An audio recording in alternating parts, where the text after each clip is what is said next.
relawan-relawan yang tidak digaji, tidak dikasih duit. Mereka lillahi ta'ala, anak-anak muda yang luar biasa. Dari mana mereka? Biker subuhan. Baru sulit untuk istiqomah dalam hijrah kalau tidak bergabung dengan komunitas. Bingung mau bergabung dengan komunitas apa? Sekarang di sebelah kanan kiri saya komunitas biker subuhan. Kegiatannya jelas, hobinya jelas, arahnya jelas. Mari bergabung dengan biker subuhan. Yang sudah bergabung, mudah-mudahan istiqomah. Yang belum bergabung, segera bergabung dengan biker subuhan. Insya Allah, akidah dalam Ahlus Sunnah wal Jamaah. Kita ngaji fikih, kita ngaji tafsir, ngaji hadis bersama para asatis yang luar biasa. Ingat, man syadza syadza finnar. Siapa yang memisahkan diri dari jamaah, masuk ke dalam neraka. Fitnah akhir zaman luar biasa. Mari jaga istiqomah dengan berjamaah. Setelah hijrah,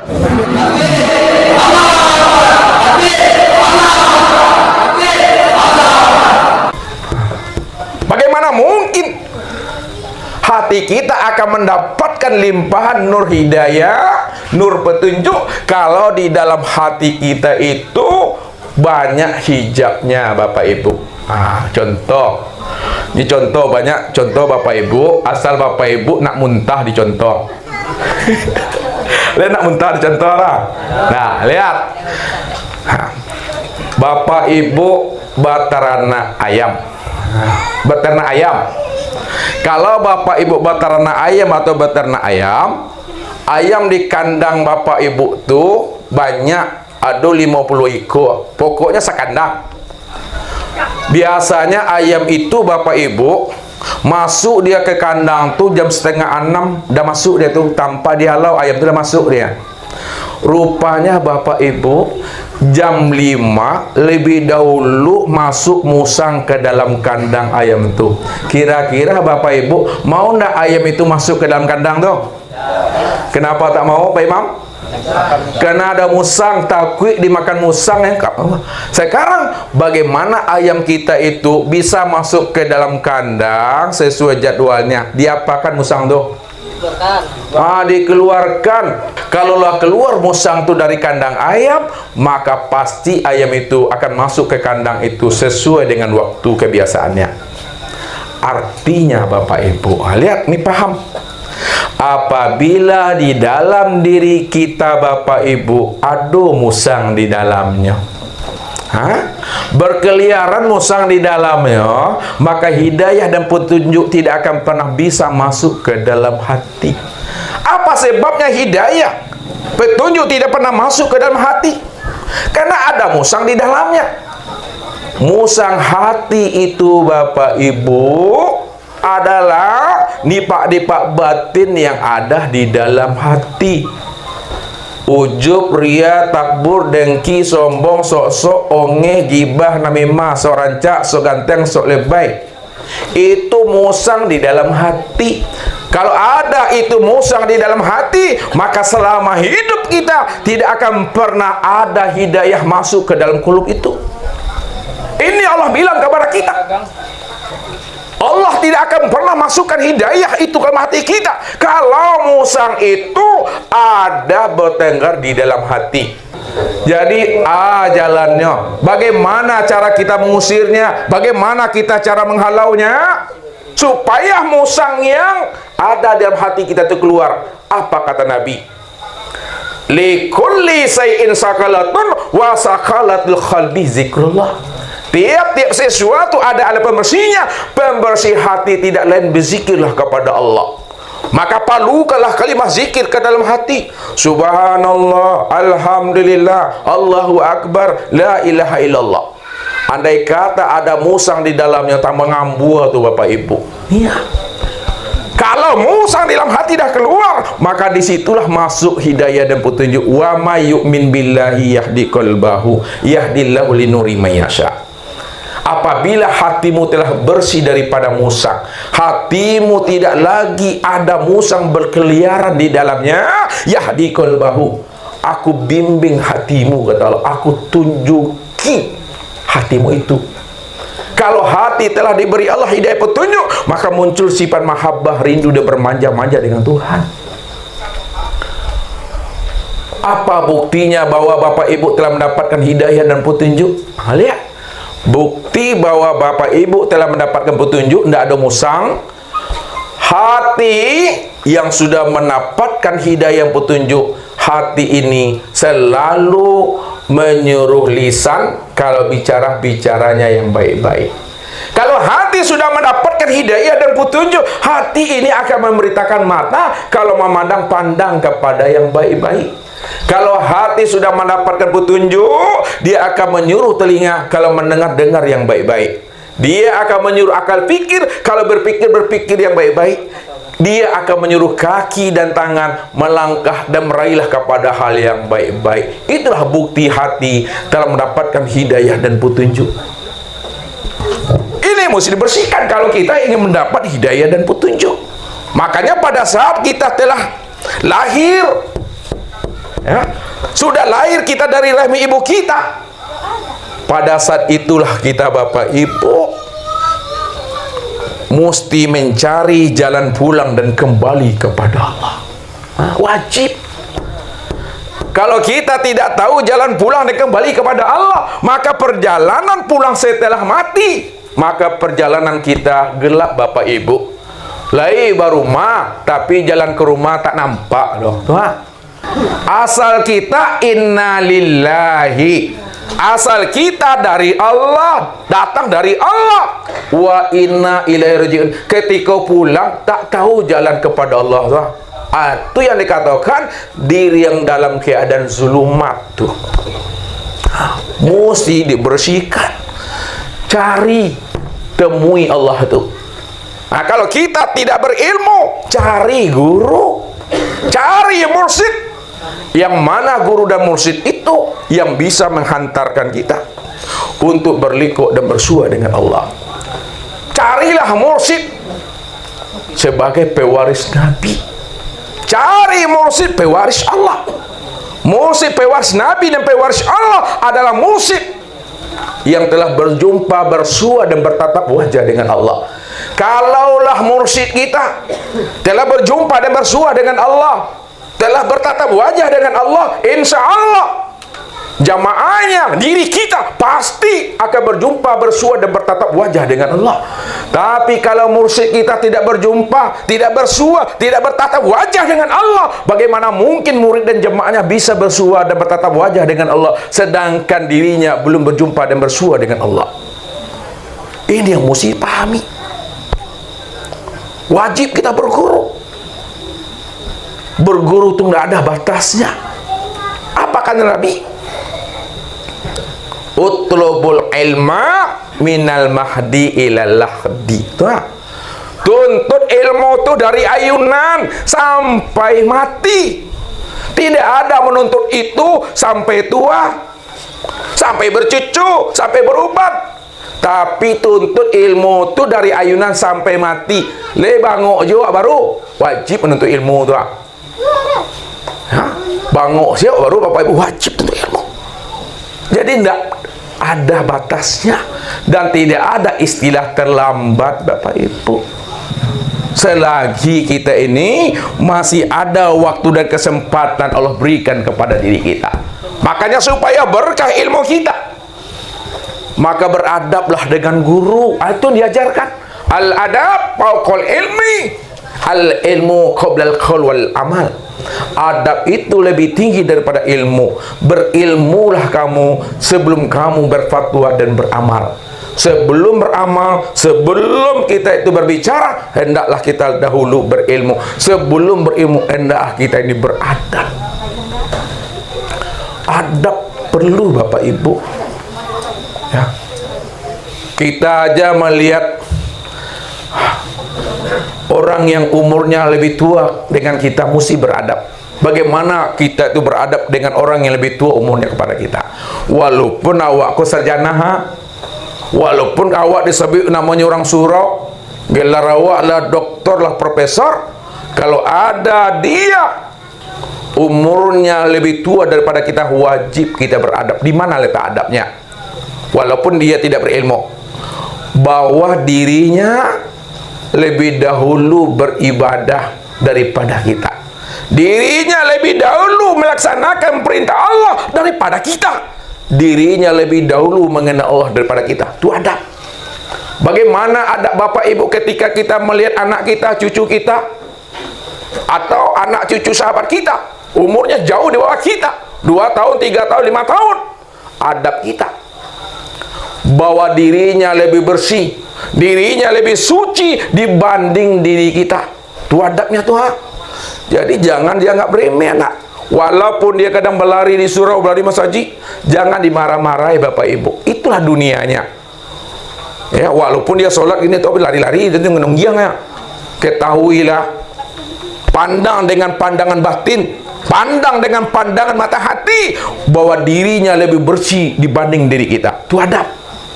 Bagaimana bapak ibu beradab dengan orang yang bodoh, orang yang jahil, bahlul. Ketika kita melihat orang yang bahlul, bodoh dan jahil, tidak berilmu, kita mesti tanamkan adab kepada dirinya supaya kita tidak sombong. Di mana letak adabnya? Letak adabnya, kalau dia berbuat dosa karena kebodohannya, dosanya tak pernah dilipat gandakan Allah.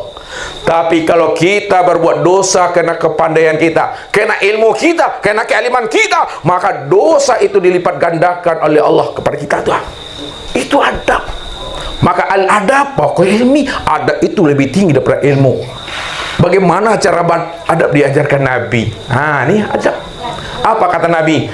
Man akrama aliman faqad akramani. Barang siapa memuliakan gurunya, memuliakan ulamanya, memuliakan mursyidnya, faqad akramani, sudah sama dia telah memuliakan aku. Waman akramani faqad akramallah. Siapa yang telah memuliakan aku, sudah sama dia memuliakan Allah. Waman akramallah fama'wahul jannah.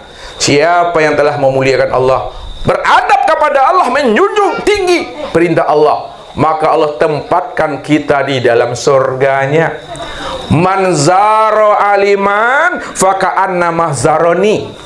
Barang siapa berkunjung, bersilaturahim, minta nasihat, minta fatwa kepada gurunya, kepada mursyidnya, faka'annama zaroni, seolah-olah dia telah berkunjung bersilaturahim dengan aku di dunia. Wa man sofaha aliman faka'annama sofahani. Barang siapa yang sudah bersilaturahim dengan gurunya, lalu dia berjabatan tangan dengan gurunya, maka dia seolah-olah telah berjabatan tangan dengan aku di dunia.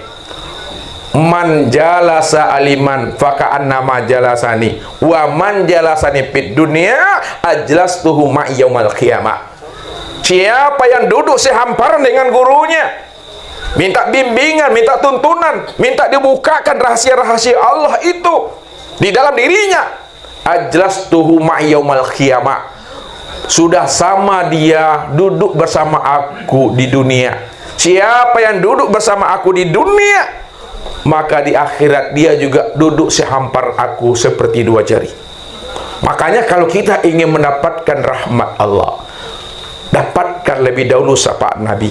Siapa yang ingin mendapatkan syafaat Nabi, mintalah berkah kepada guru. Siapa yang ingin minta berkah kepada guru, beradab kepada guru. Orang yang beradab, dia akan mendapatkan berkah guru.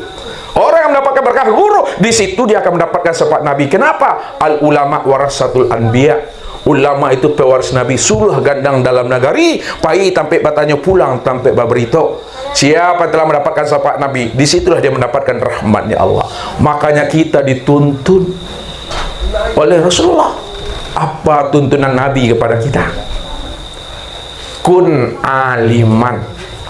Jadilah kamu menjadi seorang alim.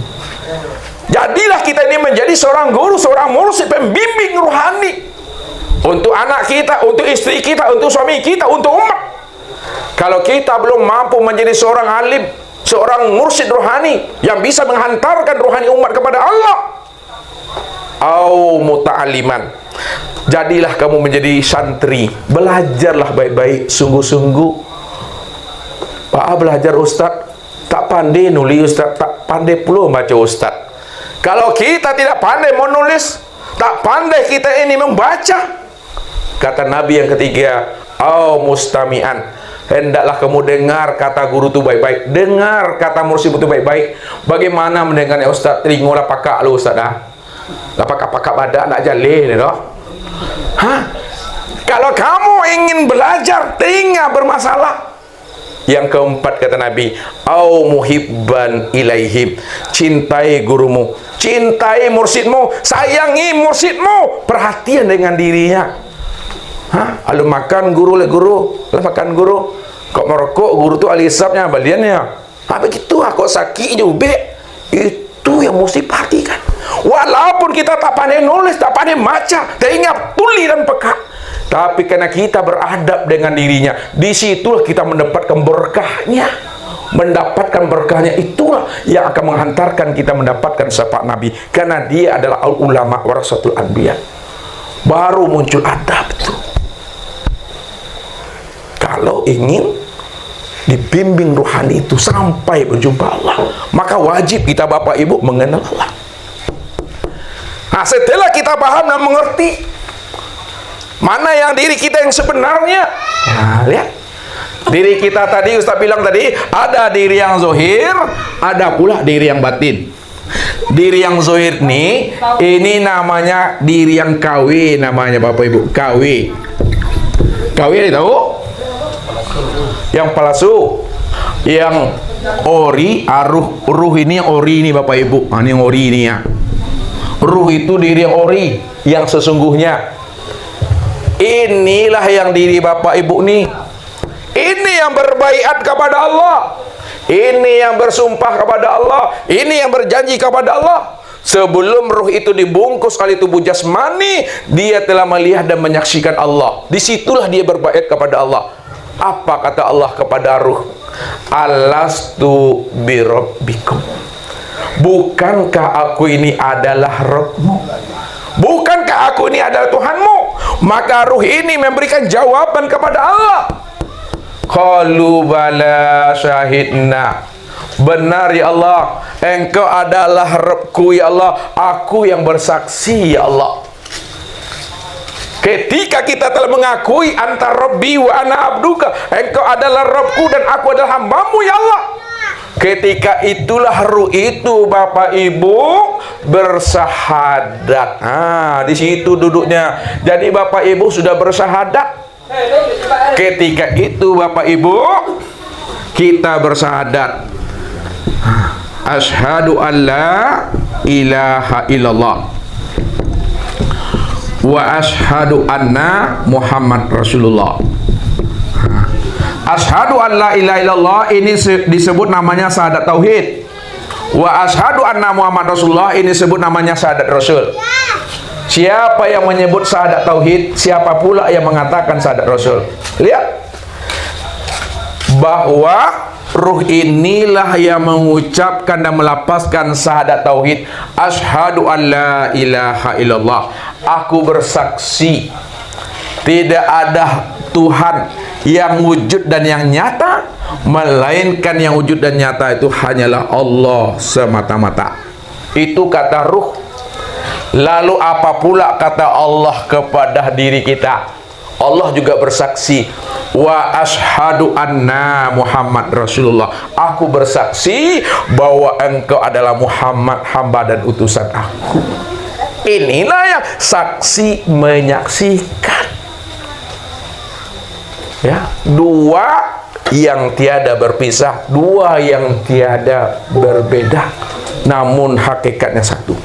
Ini yang roh ini. Maka ketika kita telah berjanji di hadapan Allah, maka ketika itu Bapak Ibu, disitulah kita ditetapkan Allah, namanya takdir kita.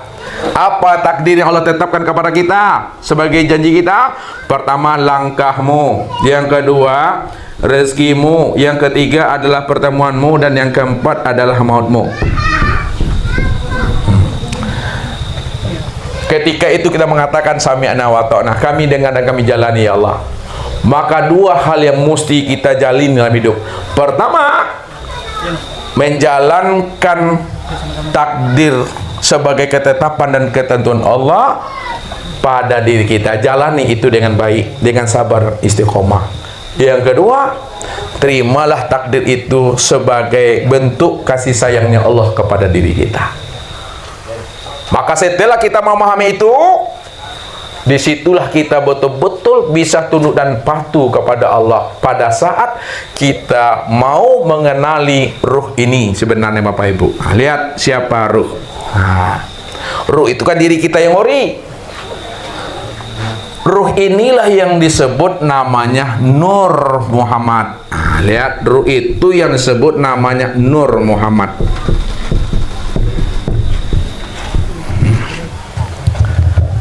Ya, ruh itu yang disebut namanya Nur Muhammad. Kalaulah ruh itu diri kita ini yang disebut namanya Nur Muhammad, jangan Bapak Ibu bertahan dengan Nur Muhammad, tapi kenalilah siapa yang menjadi rahasia di Nur Muhammad. Nur Muhammad itu tiada lain adalah aku, kata Allah. Wasifati la ghairi.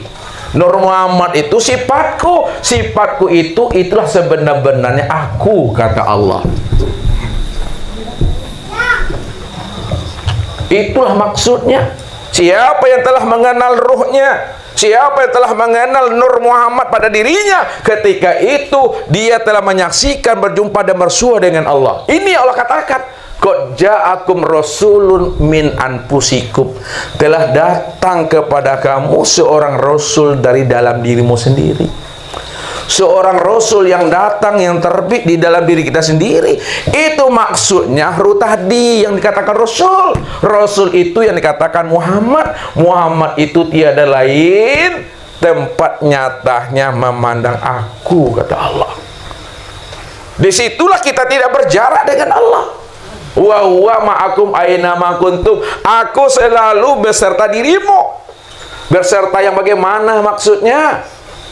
Maksudnya, karena ruh ini adalah Nur Muhammad, Nur Muhammad itu sifat Allah.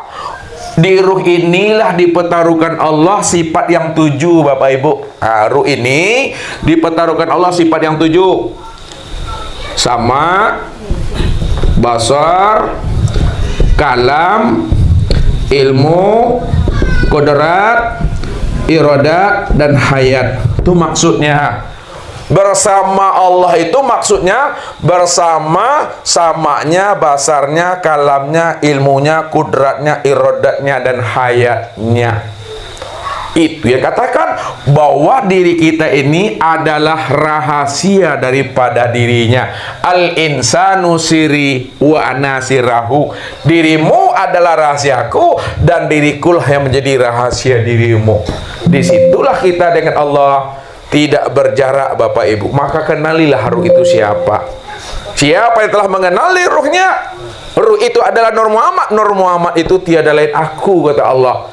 Pada saat itulah dia bisa memahami bahwa aku tidak ada jarak dengan dirinya, kata Allah. Inilah yang mesti kita pahami. Kita jaga akan kepitan dan kesucian diri. Pada saat kita pulang dan kembali kepada Allah, ini telah kembali dalam keadaan fitrah. Ya. Inilah yang dikatakan jiwa yang diberi penghormatan oleh Allah, yang disebut jiwa yang mutmainnah.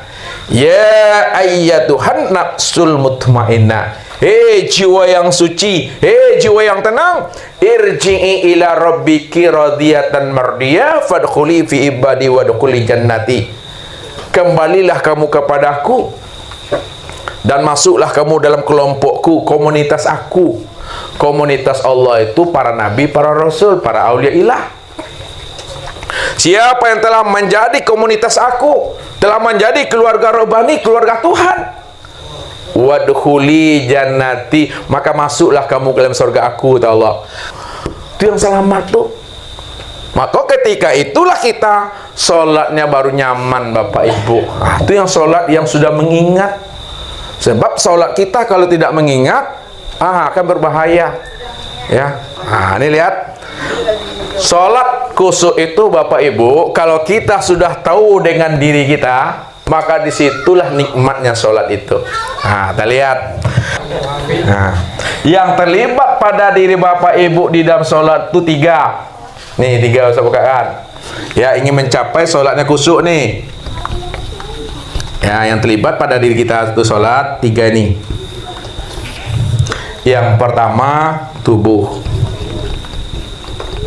yang kedua hati, dan yang ketiga adalah nih terlibat dalam sholat.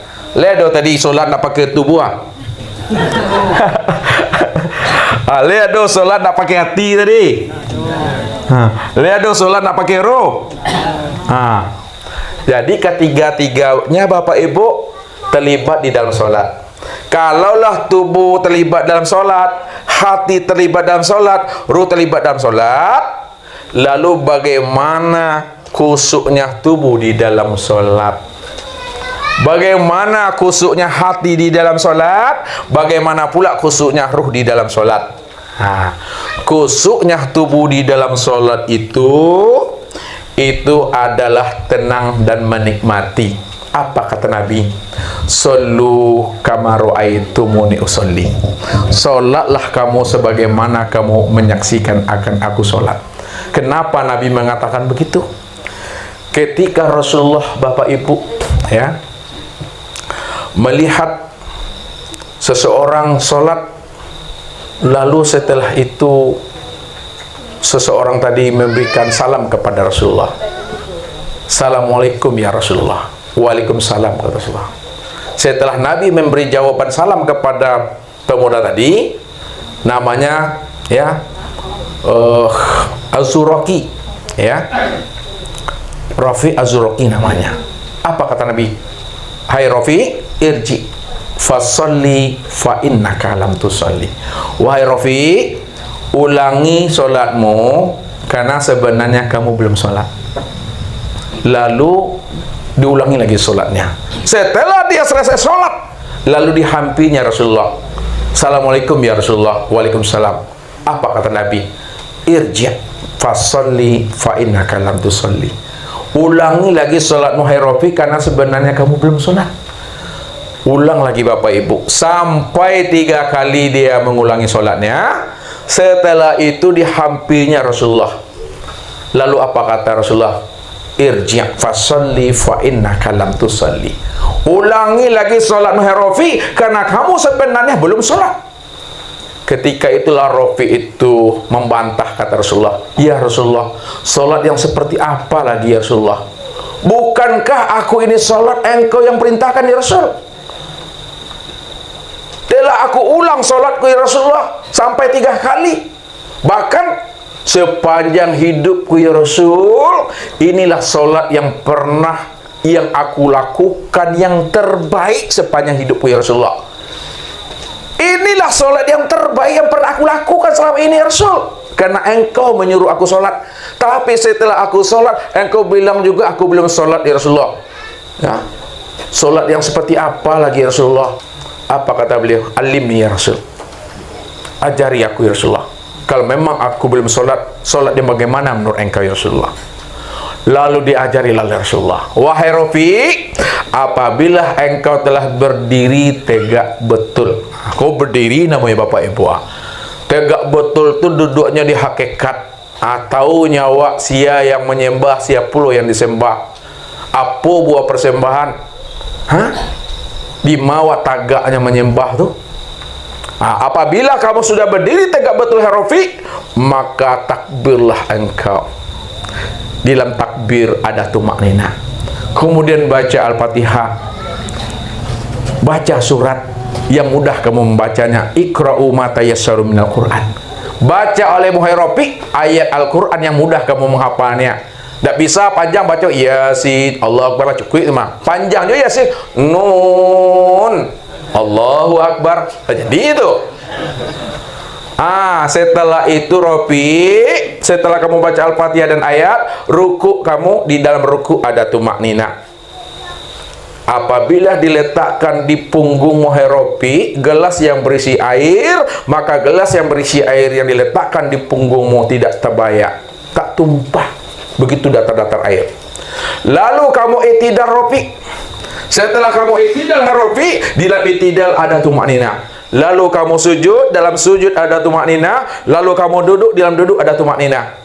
Maka lakukanlah rakaat yang kedua wahai Rafi, sama seperti rakaat pertama yang aku ajari pada dirimu. Nikmati solat itu. Ya. Berarti kusuknya tubuh di dalam solat, dia adalah tenang, al-hudu' wat tawaduk. Disitulah letak penyerahan diri kepada Allah secara totalitas tuh. Tuh khusuknya. Yang kedua, kalaulah tubuhmu telah khusuk, cara solatmu dah benar sesuai dengan hadis-hadis yang sahih, hadis yang mutawatir.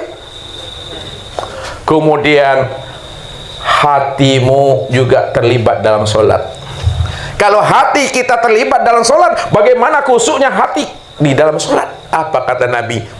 La solata illa bihuduril qalbi. Tidak sah solat, tidak diterima solat kalau hatinya tidak hadir kepada Allah. Allahu Akbar. Malalati itu Bapak Ibu, pebulusuk kan ya. Allahu Akbar, dia teranak lah masuk tu alul itu. Inilah yang dikatakan hati yang alpa, hati yang tidak hadir kepada Allah, hati yang fawailul lil musallin, hati yang tidak terkoneksi dengan Allah. Mesti hati ini hadir. Makanya kalau hati kita hadir kepada Allah, hati kita terkoneksi kepada Allah, sudah pasti batang tubuh kita ini tenang, tertib dia Bapak Ibu. Kenapa? Yang zahir menunjukkan yang batin. Kalau hati kita ini hadir kepada Allah, hati kita ini sudah terhubung kepada Allah, insya Allah ini nyaman dia, tenang dia. Kenapa Allah bilang allazi yaraka hina taqumu wa taqallubaka fis sajidin. Aku selalu memperhatikan dirimu pada saat engkau berdiri di waktu sholat, pada saat engkau ruku, pada saat engkau i'tidal, sujud dan duduk. Apakah hatimu hadir kepada aku atau hatimu belusukkan daripada aku, kata Allah. Kalau hati kita hadir kepada Allah, Allah itu ya'lamu ma fi qulubikum. Allah mengetahui apa yang terbetik dalam hati. Malunya Bapak Ibu kalau kita sholat itu yang mana kita mengingat sesuatu selain daripada Allah. Jadi kusuknya hati itu maksudnya hadirnya hati merasakan Allah beserta diri kita. Ini makom tarikat, ini makom tasawuf. Makom tarikat dan makom tasawuf itu fa in lam takun tarahu fa innahu yaraka. Apabila kamu tak mampu menyaksikan kehadiran Allah, rasakan di dalam hatimu, rasakan dalam perasaanmu bahwa Allah setiap saat, setiap detik selalu melihat dan memperhatikan akan dirimu. Walaupun kita belum mampu menyaksikan Allah, tapi hadirnya hati merasa diperhatikan Allah sudah cukup Bapak Ibu. Contoh, ini contoh nih. Bapak Ibu bisa melihat angin? Bisa atau tidak? Tidak. Walaupun Bapak Ibu tidak bisa menyaksikan angin, tapi bisakah Bapak Ibu merasakan hadirnya angin itu pada batang tubuh? Bisa. Bisa. Bagaimana caranya, Pak? Dirasakan seperti kipas angin ini. Ya bagaimana rasanya? Tuh, rasa dingin, rasa sejuk. Walaupun Bapak Ibu tidak bisa melihat angin, melihat udara, tapi Bapak Ibu bisa merasakan kehadiran angin itu pada diri, yaitu sejuk dan dingin. Paham?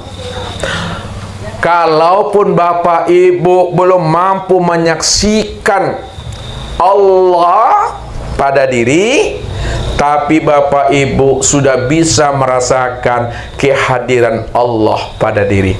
Kalau Bapak Ibu bisa merasakan kehadiran Allah pada diri, bagaimana Bapak Ibu merasakan hadirnya Allah pada diri, Pak?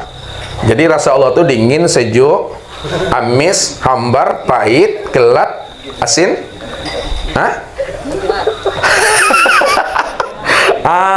Lihat, makanya rasa tidak bisa menipu, ya. Rasa tidak bisa ditipu Bapak Ibu. Ya, ada rasa jasmani, ada rasa ruhani. Rasa jasmani di mana letaknya, Bu? Asam, asin, kelat, enak, ambar tuh? Ya, mani. Rasa jasmani letaknya di mana, Pak? Lidah. Lidah. Ya. Rasa ruhani letaknya di mana? Rasa ruhani letaknya. Sekarang, bisakah Bapak Ibu merasakan hadirnya Allah pada diri walaupun Bapak Ibu tidak bisa melihat Allah? Mesti bisa. Wajib bisa malam ini. Ya, kalau belum bisa merasakan rasa Allah pada diri dalam ini, Bapak Ibu jangan pulang dulu. Jangan pulang dulu. Ya. Ustaz tunjuk caranya. Ini duduk sini, ini makamnya di tarekat. Untuk bisa kita memahami rasa Allah pada diri. Ini yang disebut namanya dengan rasa tadi. Lihat rasa. Rasa ini singkatan Bapak Ibu. Rasa itu maksudnya rahasia Allah. Atau disebut Rasul Allah. Apa kata Allah tadi? Qad ja'akum rasulun min anfusikum. Telah datang kepada kamu seorang rasul dari dalam dirimu itu. Rasul itu disingkat namanya rasa, Rasul Allah atau rahasia Allah. Mana yang dikatakan rasa Allah, Rasul Allah, rahasia Allah dalam diri Bapak Ibu? Yang dikatakan rasa Allah, rahasia Allah pada diri kita, ini yang disebut namanya ruh. Siapa ruh itu? Ruh itulah yang disebut namanya dengan hayat. Rupanya yang dikatakan rasa Allah itu yang hidup, itu yang rasa Allah. Kalau tidak ada hayat, tidak ada ruh, tidak hidup Bapak Ibu. Ruh itu yang dikatakan hayat, hayat itu yang dikatakan rasa Allah pada diri. Siapa hayat? Hayat itu aku, kata Allah. Jadi merasakan rasa hadirnya Allah pada diri walaupun kita belum lihat. Rasakanlah, ruh itu yang si hayat itu yang aku, kata Allah. Itu yang hidup tuh. Jangan Bapak Ibu taunya hidup saja, tapi yang hidup itu tidak taunya siapa dah. Taunya kita mencari saja, yang mencari itu tidak tahu ada siapa orangnya. Awak taunya menangah saja, yang menangah itu orang tahu orang. Ini mesti pahami. Ya, makanya kesempurnaan tiada ada. Kesempurnaan buta melihat, kesempurnaan tuli mendengar, kesempurnaan bisu berkata, kesempurnaan bodoh mengetahui, kesempurnaan lemah papa adalah kudrat dan iradat, kesempurnaan mati adalah hidup. Kalaulah kesempurnaan mati adalah hidup, yang hidup itu siapa? Hidup itu aku. Kalaulah kesempurnaan buta itu adalah melihat, yang melihat itu siapa? Yang melihat itu aku. Kalaulah kesempurnaan tuli itu mendengar, yang mendengar itu siapa? Yang mendengar itu aku. Itu yang Allah maksudkan. Innal abdi iza ahbabtuhu qataltuhu fa iza qataltuhu wa ana dia tahu.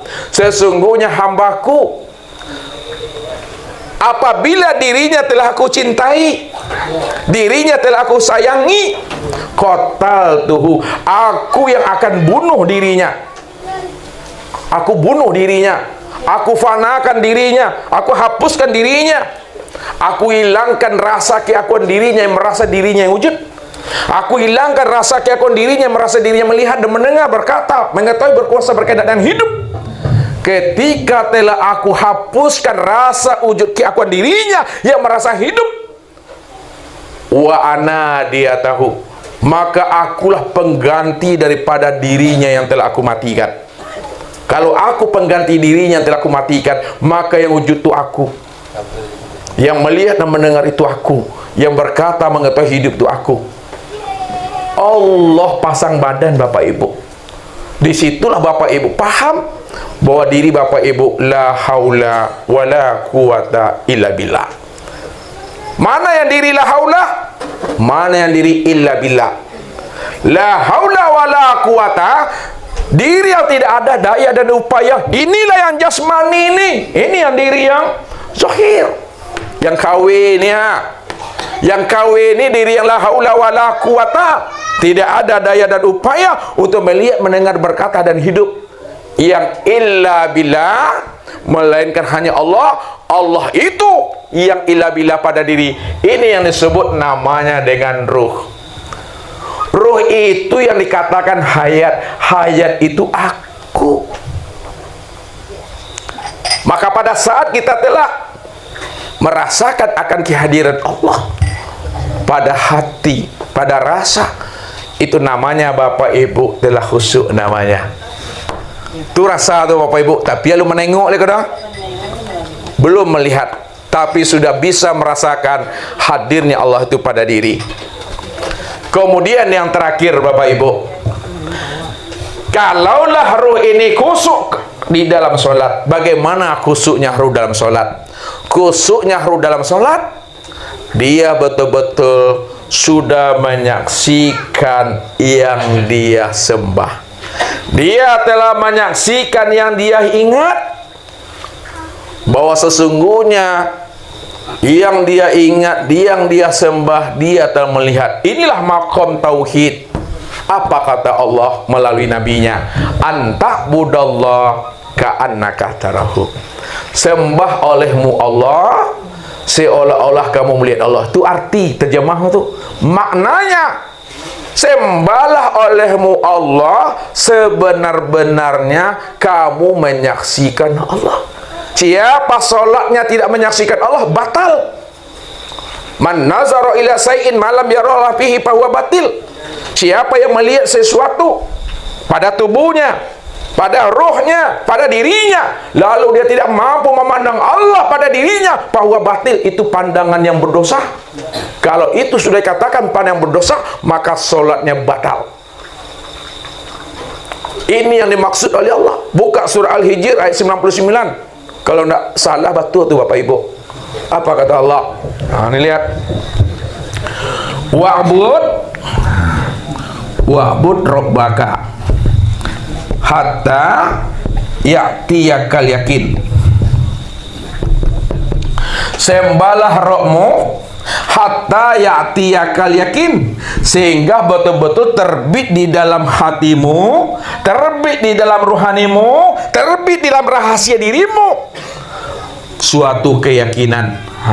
Jadi beribadah, menyembah Allah itu betul-betul terbit di dalam ruhani Bapak Ibu suatu keyakinan. Kalaulah menyembah Allah itu mesti yakin, lalu apa yang dikatakan yakin? Nah, lihat. Yang dikatakan yakin kata Rasul, al-imanu kullu. Yang dikatakan yakin itu adalah iman yang sempurna. Kalaulah yakin itu iman yang sempurna, lalu iman yang sempurna itu seperti apa kata Rasulullah? Iman yang sempurna itu al-iman antu'minu bi ru'yatillah. Antu'minu bi ru'yatillah. Iman yang sempurna itu di mana kamu betul-betul sudah menyaksikan Allah secara nyata dan sempurna pada dirimu. Makanya sholat itu mesti sampai kepada musyahadah, menyaksikan. Nah, kalau kita sudah menyaksikan Allah di dalam sholat, maka itulah yang disebut namanya maqam tauhid, maqam musyahadah itu. Inilah namanya sholat yang sah, sholat yang diterima. Pada saat itu kita menikmati lagi Bapak Ibu. Nikmat. Kenapa? Yang memandang dengan yang dipandang esa dia, yang menyembah dengan disembah esa dia. Ini yang Allah katakan, wa ani'buduni hadza siratim mustaqim. Akulah yang menyembah dan memuji diriku sendiri. Inilah jalan yang benar. Pada saat itu apa kata Allah? Kif ya Muhammad ana rabbaka usolli. Berhentilah engkau hai Muhammad yang mengaku diri engkau yang solat. Ana rabbaka usolli. Akulah Rabbmu yang solat itu. Akulah yang menyaksikan akan diriku sendiri. Itulah yang dikatakan as-salatu li zikri. Solat itu mengingat aku. Si zikri itu Allah. Si zikri itu yang solat. Zikri itu nama lain daripada Allah. Kalaulah zikri itu nama lain daripada Allah, maka si zikri itu yang Allah. Kalau si zikri itu yang Allah, zikri itu yang solat sebenarnya. As-solatu li zikri. Si zikri itulah yang solat. Inilah jalan yang benar. Itu nikmat solatnya Bapak Ibu. Jadi jangan Bapak Ibu menilik-nilik keluar ke dalam diri, meniliknya itu. Pada saat kita telah mampu menilik ke dalam diri, pada saat itulah hilang diri Bapak Ibu, nyatalah wujud Allah di situ. Makanya kesempurnaan tiada menjadi ada dia. Yang ada itu hanya Allah. Disitulah letaknya Allah berdiri dengan sendirinya. Itulah khusyuk. Mesti sampai pada makom ini Bapak Ibu. Tapi kalau kita padakan saja khusyuk kita secara ilmu syariat, yang diingatnya selalu lafaz Allah. Jadi kalau duduk di syariat, yang diingatnya Bapak Ibu adalah tulisan Allah. Itu di syariat duduk itu mah Allahu Akbar, atau bayangnya kaligrafi Allah doa. Kalaulah kaligrafi Allah itu yang terbayang, itu yang kita katakan Tuhan, maka kita telah menjadikan tulisan Allah ini menjadi sembahan kita, menjadi berhala. Batal salatnya. Apakah tulisan Allah itu yang Tuhan Bapak Ibu? Tidak. Makanya kalau duduk di syariat saja, kita belajar syariat aja, cara mengingat Allah yang diingatnya tulisan Allah. Mesti naik makom kita. Naik makom di torikat. Kalau orang terikat, cara mengingat Allah, yang diingatnya itu bukan lafaz Allah, tapi yang diingatnya itu diri yang bernama Allah. Karena Allah itu bukan Tuhan. Soalnya lagi lihat, lafaz Allah, asma Allah ini bukan Tuhan. Jadi jangan bertuhan kepada Allah. Karena Allah itu nama daripada Tuhan. Kalaulah Allah itu nama daripada Tuhan, lalu yang Tuhan itu yang mana? Yang Tuhan itu adalah dirinya. Dirinya itu Tuhan, namanya Allah. Maka duduk di torikat, dia mengingat diri yang punya nama. Dia mengingat diri yang bernama Allah tuh. Dia mengingat diri yang bernama Allah. Makanya diri dengan nama tidak pernah berpisah cerai Bapak Ibu. Kan itu Ustaz bilang tadi itu cabai dengan apanya tadi? Pedas. Ini cabenya, ini pedasnya. Pernahkah berpisah pedas dengan cabenya? Tidak. Kalau tidak berpisah, lalu pedasnya itu di mana? Pedasnya itu pada cabai. Diri Bapak Ibu dengan nama Bapak Ibu tidak pernah berpisah cerai. Sekarang Ustaz mau nanya, Pak Imam nih, Bapak punya nama kan? Nama Bapak letaknya di mana? Di KTP, di kartu nama, di KK, atau pada istri? Nama Bapak Ibu letaknya pada diri. Yang mana yang diri tadi? Ini yang dirinya, ruh tuh. Ini yang orinya. Ini yang diri kita. Siapa ruh tuh? Ruh itu yang hayat tuh. Makanya dia tidak berpindah-berpisah. Satu dia. Coba Bapak sebut lagi tadi spidol. Pak, paling kenal. Spidol. Ini yang spidol tuh ini. Yang kanan. Yang kanan. Sekarang coba Bapak sebut Allah. Apa? Mana orangnya? Mana wujudnya? Asailah. Ini yang mesti paham. Tadi disebut Mik, ini orangnya kan jelas tuh. Karena nama dengan wujudnya nggak pernah berpisah. Disebut spidol, ini orangnya. Nama dengan wujud nggak pernah berpisah. Coba sebut Allah. Allah itu kan namanya. Berarti namanya tidak pernah berpisah dengan dirinya. Kalaulah nama tak berpisah dengan dirinya, disebut Allah, mana dirinya, mana orangnya, mana wujudnya? Kuah, keha, ini dia. Tapi ingat, Bapak Ibu jangan ngaku-ngaku Tuhan. Bapak Ibu jangan ingin jadi Tuhan. Bapak Ibu jangan menyanding-nyandingkan diri dengan Tuhan. Belajar ilmu tauhid bukan ingin jadi Allah. Belajar ilmu tauhid bukan ngaku-ngaku diri Allah. Belajar ilmu tauhid bukan menyanding-nyandingkan diri dengan Allah. Akan tetapi Bapak Ibu belajar ilmu tauhid untuk menyatakan Allah cuma yang wujud, Allah cuma yang ada, diri kita tidak wujud dan tidak ada. Kalau diri kita tidak ada, lalu siapa diri kita ini bagi dirinya Allah? Diri kita ini, inilah kenyataan, mazhar, perwujudan, kenyataan daripada diri Allah. Kalaulah ini kenyataan diri Allah, maka inilah nyatanya Allah itu. Wallahu nafsiyun wa ana nafsul wujudahu. Allah diriku, diriku nyatanya wujud Allah. Ku di situ tak ada pengakuan kita. Jangan ngaku-ngaku. Itu mesti pahaminya. Makanya Allah bilang, wa ni'buduni hadza siratul mustaqim. Akulah yang menyembah dan memuji akan diriku sendiri. Inilah yang benar. Maka tidak ada lagi bahasa mengingat, karena yang sebenar ingat tidaklah mengingat. Saya bilang, yang sebenar ingat itu tidak ingat, yang tidak ingat itulah yang sebenar ingat. Kalau Bapak Ibu masih mengingat, tandanya belum ingat. Paham artinya itu? Tidak tahu? Nah, Ustaz terima makan, jangan sok tahu. Orang yang ingat adalah orang yang mengingat. Orang yang ingat itulah sebenarnya orang yang tidak ingat. Yang tidak ingat itulah sebenarnya ingat. Maksudnya, apa makna ingat yang sebenarnya? Ingat itu maksudnya sadari, pahami, sesadar-sadarnya, sepaham-pahamnya, inilah nyatanya diri Allah itu. Itu maksudnya. Makanya tidak ada lagi kata dan suara, la sautun wala harpun. Tidak ada kata, tidak ada huruf dan tidak ada suara. Kata yang tiada terkatakan. Yang sebenar ingat itu maksudnya sadarilah bahwa diri kita tidak ada, yang ada hanya Allah. Disitulah nikmatnya sholat itu. Makanya hadap wajah, nah ini lihat kesimpulannya, hadap wajah ke tempat sujud. Jangan ke dinding tuh, ke tempat jauh silent kan apa? Hadap wajah ke tempat sujud, ya. Hadap dada ke Ka'batullah.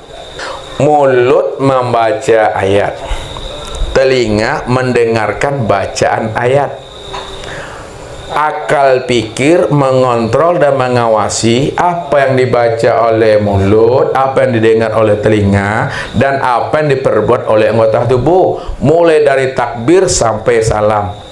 Sedangkan hatinya Bapak Ibu sudah menyaksikan Allah sempurna pada diri sendiri, dan rasa dan perasaan Bapak Ibu sudah menikmati.